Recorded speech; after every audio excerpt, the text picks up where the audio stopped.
BNP Jamaat যখন ক্ষমতায় ছিল তখন লুটপাট করেছে, আওয়ামী লীগের 15 বছরে আতাত করে চলেছে। সাধারণ বিএনপির কর্মীরা যখন জেলে গিয়েছে, গুলি খেয়েছে মির্জা ফখরুল ইসলাম আলমগীর, তখন বাংলাদেশ থেকে টাকা পাচার করে অস্ট্রেলিয়াতে নিজের মেয়ে আর মেয়ে জামাইকে আলিশান জীবনযাপন করার নিশ্চয়তা দিয়েছেন। মির্জা ফখরুল সামনে বিএনপি ক্ষমতা এলে আবারও লুটপাট করবে, এটা চোখ বন্ধ করে বলে দিতে পারি।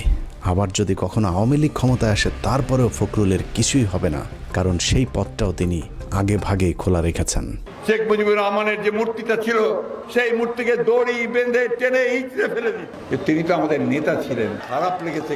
মাত্র 2 বান্ডেল টাকার জন্য মির্জা ফখরুল যেভাবে প্রথম আলোর 5 এটেছে, আর কিছু টাকা দিলে এরা দেশকেও বিক্রি করে দিতে পারে। অতএব মির্জা ফখরুলের মতো দুর্নীতিবাজ, ভারতীয় দালালদের মতো যেসব রাজনীতিবিদ প্রথম আলো ডেইলি স্টারের পাশে দাঁড়াবে, তাদেরকেও এদেশের মানুষ শত্রু হিসেবেই চিহ্নিত করবে।